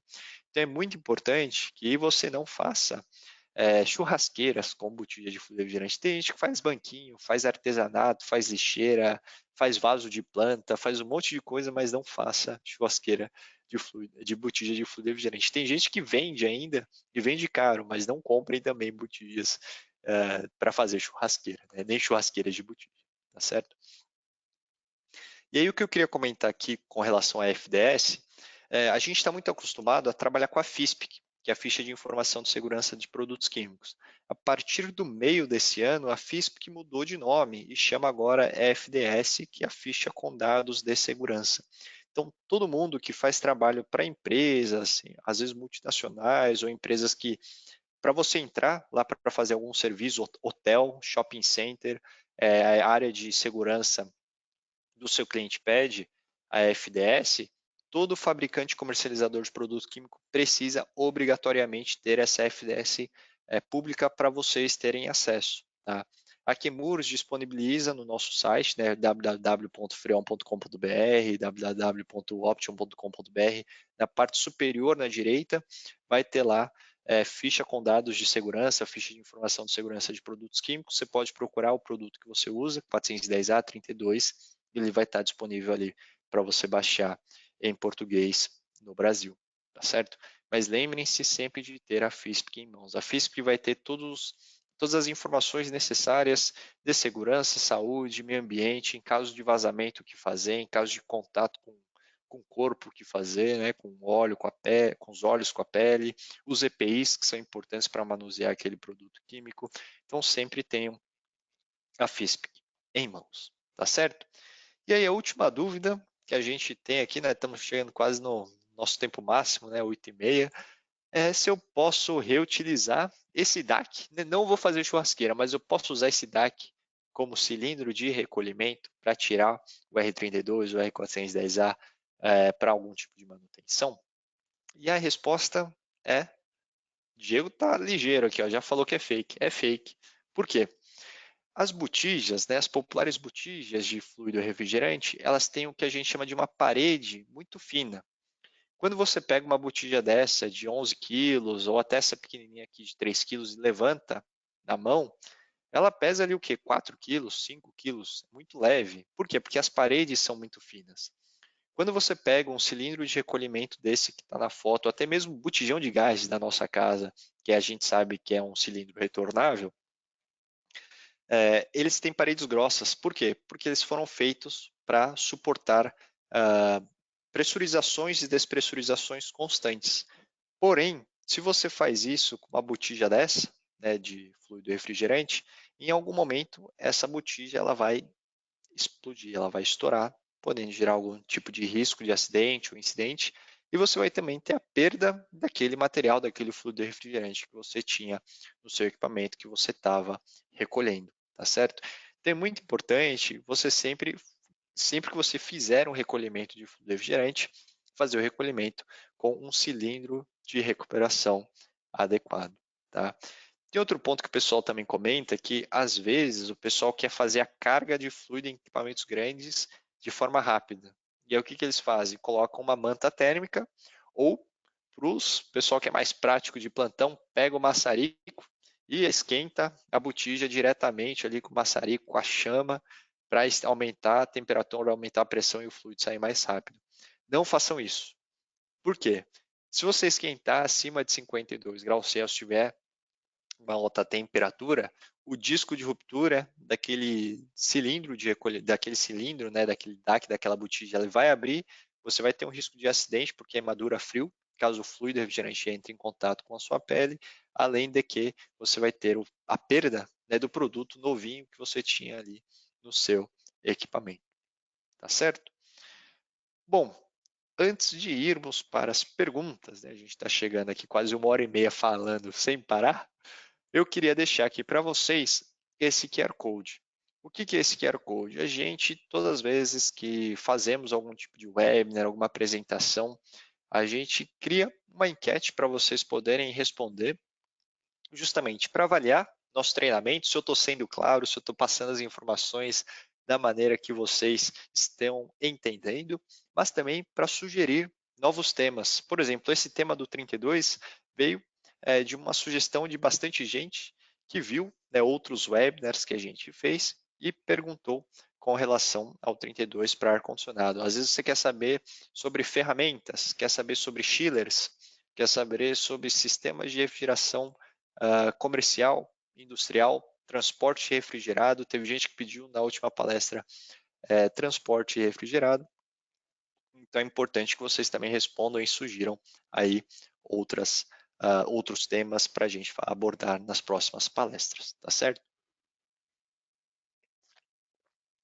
Então, enquanto vocês vão respondendo essa enquete, né, esse QR Code, queria lembrar que quem tem uma dúvida e ainda não perguntou, agora é a hora, tá? Quem está pelo aplicativo do celular tem uma aba aqui na parte superior direita, acho que está aqui desse lado, em que você tem um balãozinho com uma interrogação que você pode mandar as suas perguntas ao vivo para a gente responder agora. Tá certo? Se você está pelo computador, também deve ter uma aba ali de perguntas para você poder perguntar para a gente ali com relação ao R32 ou até outras dúvidas que você tenha com relação ao seu sistema de refrigeração e climatização.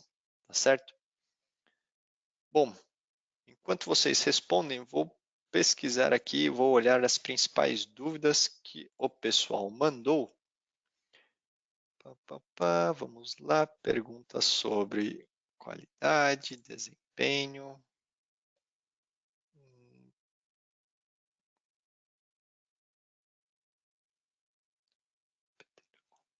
Tem uma dúvida aqui do Diego, que ele mandou um pouquinho mais cedo com relação à segurança. O famoso botijão de gás P13 tem aquele espaço que não tem a chama. Aí você contém a chama do P13 com o dedo ou tampando a boca do próprio. Teve algum teste similar com o R32 caso ocorra um acidente? Ou sabe informar se a chama é sugada para dentro da botija do R32? Vamos lá, então, esse deve ser um comentário do Diego, porque às vezes a gente, quando faz treino de brigada de emergência, né, às vezes a gente vê na internet, né, próprio os bombeiros ensinando quando pega fogo no botijão de gás, o pessoal o que faz? Ou tampa a saída ali do botijão, ou coloca um pano para você evitar que tenha ali, por exemplo, mais comburente, né, o ar ambiente, e aquela chama se apague. No caso do R32, se você abrir a botija e colocar uma fonte de ignição na frente da saída, não façam isso, tá? Mas eu estou explicando, por que vocês não devem fazer isso? Porque eu já estou explicando para vocês o que acontece.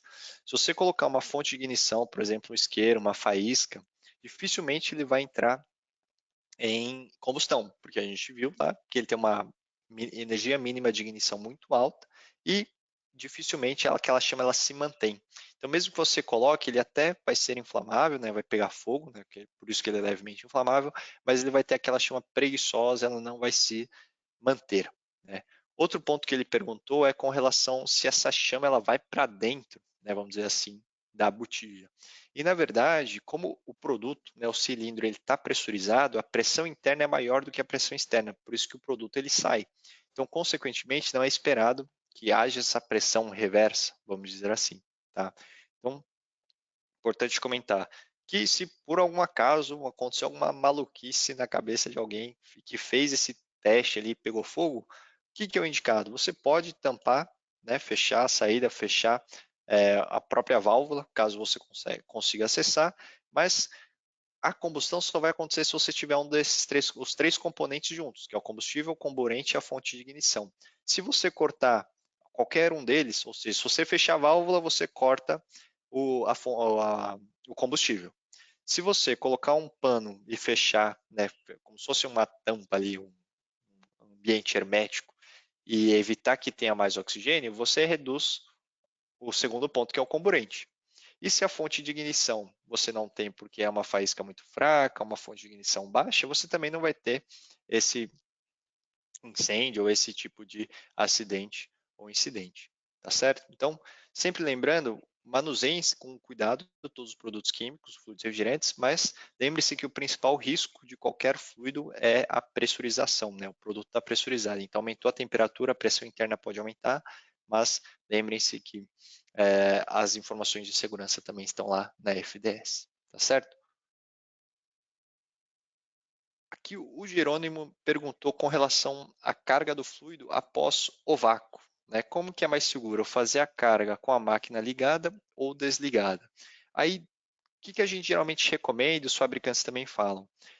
Se você está fazendo a carga do fluido refrigerante na fase vapor, né, no seu sistema, você pode fazer ela com o equipamento desligado. Por quê?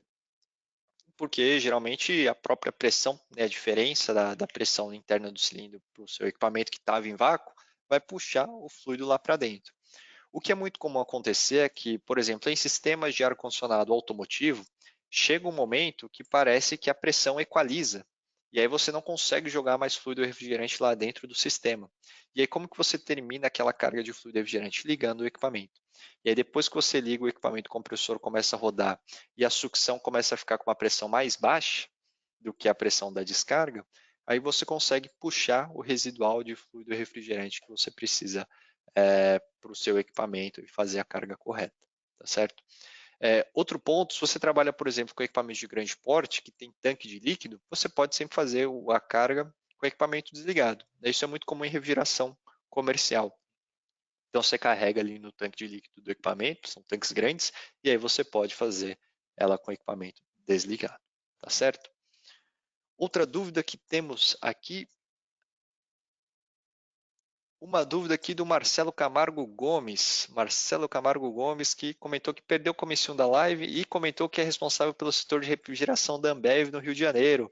Olha que legal, trabalhei na Ambev alguns anos atrás lá na fábrica de Jacareí, na cervejaria do Vale, então um companheiro aí da área de refrigeração, utilidades, e perguntou se pode ter essa live gravada para poder passar para os trabalhadores, né, os colaboradores, o pessoal que é ali da área de operações, de utilidades. E sim, tá? Essa apresentação está sendo gravada e a gente vai enviar o link dela pelo YouTube por e-mail para vocês, tá certo? E aí lembrando, caso vocês trabalhem em alguma empresa, alguma indústria, algum sistemas, algum local, né, que tenha muitos sistemas de refrigeração e precisem de um treinamento dedicado, né, pode ser online, pode ser presencial, nesse Forms vocês também podem colocar ali e solicitar. A nossa área de marketing ou também a gente ajuda nessa questão de treinamentos, tudo sem custo, justamente para poder ajudar a conscientizar o mercado, conscientizar o pessoal que trabalha no nosso dia a dia ali da refrigeração e da climatização, tá certo? Bom, outras dúvidas que temos aqui, falando, Jorge comentou que viu gente apagando maçarico com R32. Pode isso? A resposta é: não façam isso. Por quê? Você está jogando R30, primeiro que você está jogando R32 fora, né? E R32 é um fluido refrigerante, e não pode ser ventilado obrigatoriamente para o meio ambiente, porque está destruindo, né, o meio ambiente, está gastando produto, está aqui jogando dinheiro fora, e R32 não é extintor de incêndio, né? R32 é o fluido refrigerante, tá? Usem ele com consciência. Outra dúvida que ele fala aqui é o Jorge, Jorge Salvador mandou aqui. Na substituição de um equipamento de 410A para 32, se eu fizer a limpeza, eu posso permanecer com o mesmo tubo de cobre? A limpeza ali com 141B, que é muito comum. Aí depende. Por quê? Quando você olha o manual do fabricante do compressor, do compressor não, desculpa, do fabricante do split, às vezes ele pede alteração na bitola da tubulação de cobre do 410A para o 32. Então, às vezes, tem fabricante que fala assim, se você tem uma máquina de 9.000 BTU com 410A, a bitola do tubo de cobre é tanto. Se você tem uma máquina com R32 de 9.000 BTU, a bitola é outro tanto, geralmente diferente.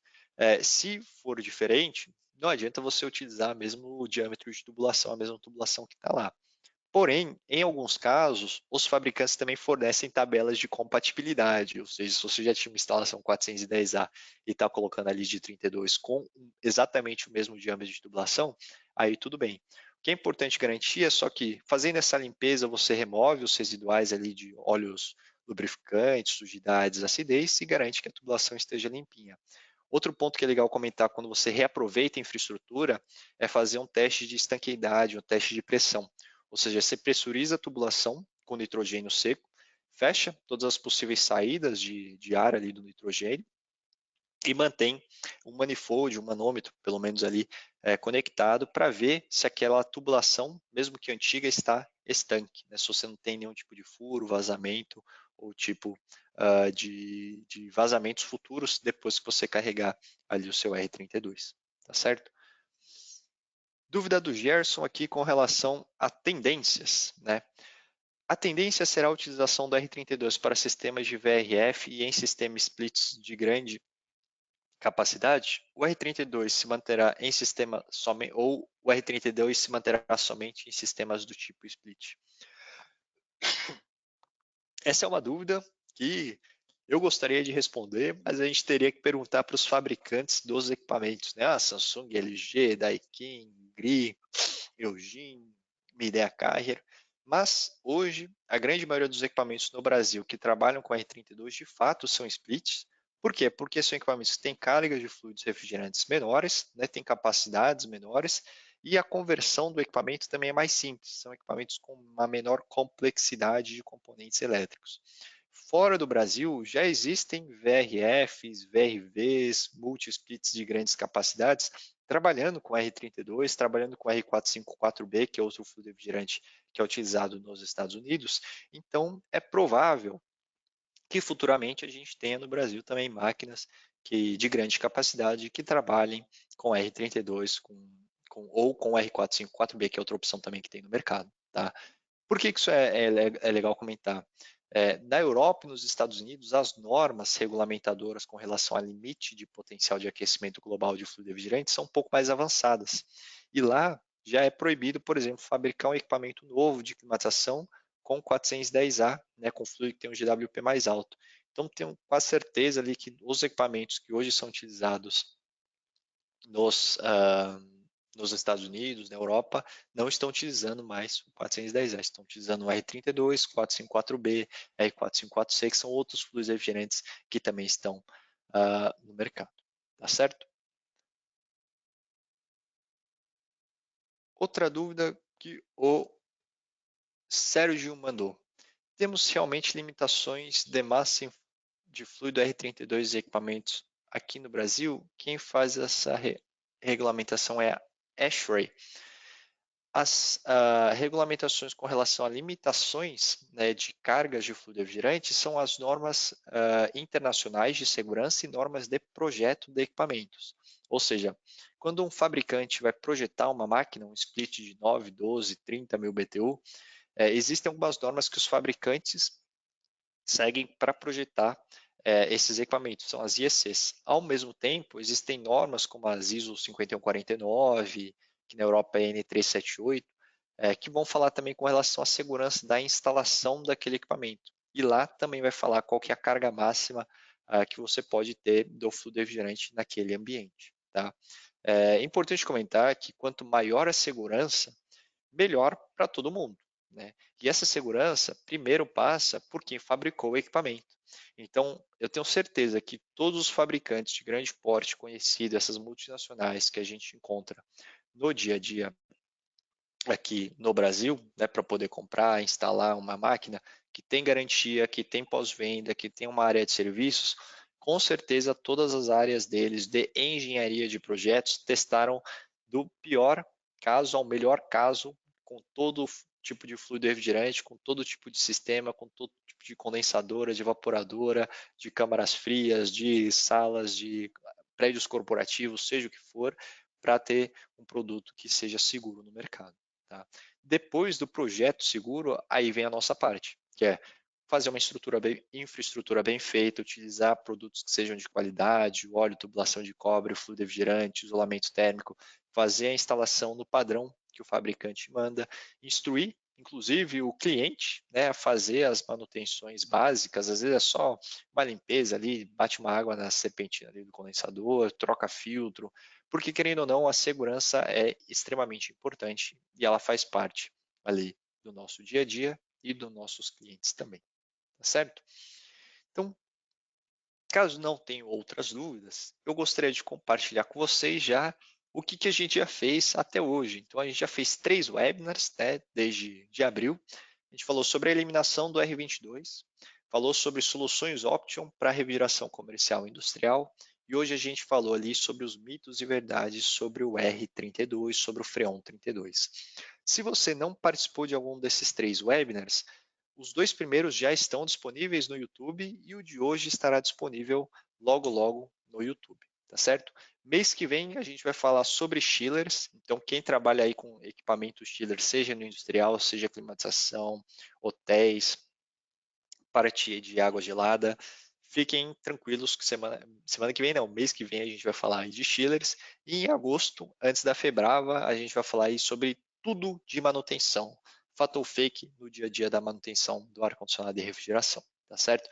Lembrando que setembro a gente vai ter Febrava, então a gente espera vocês na segunda semana de setembro no Expo São Paulo, né, lá no imigrantes, para a gente ter a nossa famosa feira, né, brasileira de refrigeração, ar-condicionado, ventilação, aquecimento, tratamento de águas também, para que a gente possa interagir pessoalmente, tirar as dúvidas de vocês, mostrar as novidades do mercado durante a Febrava, para que a gente tenha ali um dia a dia diferente, né, do que a gente está acostumado da refrigeração. Tá? Se você ficou até o final, queria deixar só mais um recado. Se você está pelo celular, na parte de baixo, nos 3 pontinhos, se você clicar em mais opções, tem uma aba de materiais. Eu acho que quem está pelo computador consegue ver também algum local onde tem ali mais opções e materiais. Lá eu deixei para vocês um arquivo que é o boletim técnico do Freon 32. Então, se você quer ter o boletim do Freon 32 já em mãos, você já consegue baixar diretamente. O Antônio até já comentou que baixou aqui pelo computador, mas ali você tem as informações técnicas gerais ali do Freon 32, caso seja necessário. E se você não tiver, você pode pedir para a gente também. Então, no nosso 0800 por telefone ou no nosso WhatsApp, você pode entrar em contato com a gente, tá certo? Então aqui, nosso 0800 724 0506 ou no WhatsApp DDD 11 99137 0560, você pode mandar as dúvidas que vocês têm, solicitação de FDS, de ficha de informação de segurança de produtos químicos, de qual que é o distribuidor mais perto da minha região, para que a gente possa te ajudar. Se você tiver dúvidas técnicas, também pode mandar por lá, o pessoal de marketing do SAC manda para mim e a gente conversa diretamente para poder ajudar vocês no nosso dia aí da refrigeração e da climatização tão guerreiros, né? Tão difícil que a gente sabe que é importante também, tá certo? Então, 15 para as 9 da noite, você já está cansado de me ouvir aqui no dia a dia, né?